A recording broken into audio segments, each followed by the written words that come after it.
Second year 4th semester. அதில் வந்து பார்த்தீங்கன்னா நாலேஜ் அண்ட் கரிக்குலம் அந்த சப்ஜெக்ட் தான் நம்ம பார்த்துட்டு இருக்கோம். அந்த சப்ஜெக்ட்ல ஒவ்வொரு யூனிட்ல இருக்க இம்பார்ட்டன்ட் 10 மார்க் கொஸ்டினும் அதுக்கு கீழே என்னென்ன தலைப்புகள் வரும்னு சொல்லி தான் நம்ம பார்த்துட்டு இருக்கோம். சரிங்களா? லாஸ்ட் கிளாஸ்ல யூனிட் 1ல 4 இம்பார்ட்டன்ட் 10 மார்க் கொஸ்டின் கொடுத்துட்டு அதில் என்னென்ன தலைப்புகள் வரும்னு சொல்லியிருந்தேன். அதை எல்லாரும் நோட் பண்ண சொல்லியிருந்தேன். இது எக்ஸாம் வந்து உங்களுக்கு உதவியா இருக்கும். சரிங்களா? ஏன்னா அந்த பாயிண்ட் நம்ம எல்லாம் தெரிஞ்சிச்சுன்னா ஒவ்வொரு யூனிட்டும் படிச்சு முடிச்ச பிறகு முன்னாடி படிச்சது என்ன படிச்சோம் அப்படி சொல்லி ஞாபகம் இருக்காது. பட் இந்த பாயிண்ட் நீங்க எழுதி வச்சுட்டீங்கன்னா உங்களுக்கு எக்ஸாமுக்கு ரொம்ப ரொம்ப உதவியா இருக்கும். அதே மாதிரி கொஸ்டின் வந்து இன்டைரக்டா கேட்டா கூட இந்த பாயிண்ட் வச்சு அது ரிலேட்டடா எழுதுறதுக்கும் உங்களுக்கு உதவியா இருக்கும். சரிங்களா? இது எல்லாமே நம்ம கிளாஸ்ல ஜாயின் எல்லாத்துக்கும் அனுப்பிச்சிருவேன். கிளாஸ்ல ஜாயின் பண்ணாதவங்க இதை நோட் பண்ணி வச்சுக்கோங்க, உங்களுக்கு எக்ஸாமுக்கு உதவியா இருக்கும். சரிங்களா? இன்னைக்கு வந்து யூனிட் 2ல வந்து பாத்தீங்கன்னா 2 இம்பார்ட்டன்ட் 10 மார்க் கொஸ்டின் இருக்கு. அந்த 2 இம்பார்ட்டன்ட் 10 மார்க் கொஸ்டின் கீழேயும் என்னென்ன தலைப்புகள் வரும்னு சொல்லி நீங்க நம்ம பார்க்க போறோம். சரிங்களா? இந்த யூனிட் 2 வந்து ரொம்ப ரொம்ப ஈஸியா இருக்கும். இதை ஃபர்ஸ்ட் படிச்சிருங்க. கண்டிப்பா இதை படிச்சீங்கன்னா இந்த யூனிட்ல இருந்து ஒரு 10 மார்க் கொஸ்டினும் ஒரு 5 மார்க் கொஸ்டினும் ஈஸியா நம்ம அட்டெண்ட் பண்ணிடலாம். சரிங்களா? சோ இந்த சப்ஜெக்ட்டை பொறுத்தவரைக்கும் யூனிட் 2 ஃபர்ஸ்ட் படிச்சிருங்க. ஓகேங்களா?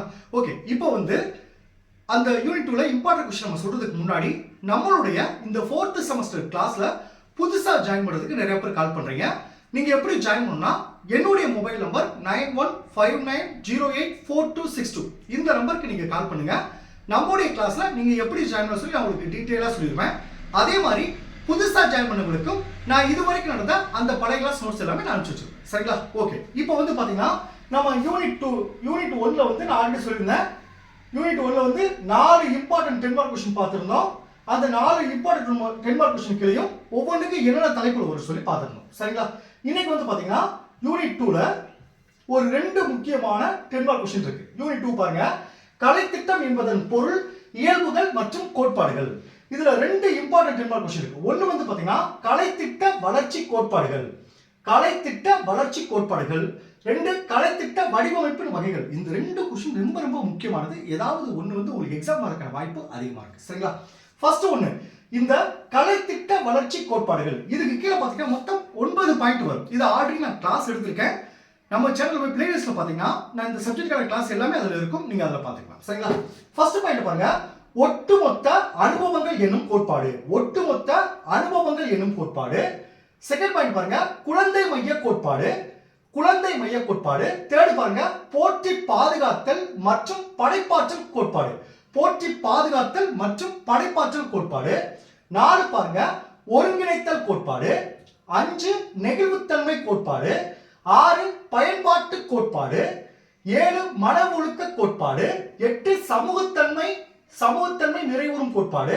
9 சமூக வாழ்க்கையோடு தொடர்புபடுத்தும் கோட்பாடு. இந்த 9 பாயிண்ட்டையும் நோட் பண்ணி வச்சுக்கோங்க. நான் இந்த 9 பாயிண்ட் கொடுத்து அது ஒவ்வொரு கீழே என்னென்ன பாயிண்ட்ல வரும் சொல்லி நான் உங்களுக்கு வந்து பாயிண்ட் வைஸா கன்வெர்ட் பண்ணி நம்ம கிளாஸ் ஜாம் எல்லாத்துக்கும் அனுப்பிச்சிருப்பேன். உங்களுக்கு படிக்க ஈஸியா இருக்கும். சரிங்களா? அடுத்து செகண்ட் கொஸ்டின் பாருங்க, கலைத்திட்ட வடிவமைப்பு வகைகள். சரிங்களா? இதுல வந்து 3 கலைத்திட்ட வடிவமைப்பு வகைகள் இருக்கு. 1 பாடமைய கலைத்திட்டம், 2 கற்போர் மைய கலைத்திட்டம், 3 பிரச்சனை மைய கலைத்திட்டம். இதுல ஃபர்ஸ்ட் என்ன பார்க்க போறோம்னா பாடமைய கலைத்திட்டத்துக்கு கீழே என்னென்ன தலைப்புகள் வரும்னு பார்ப்போம். ஃபர்ஸ்ட் தலைப்பு பாருங்க, பாடமைய கலைத்திட்டத்தினை மேற்கொள்வதற்கான அனுமானங்கள்.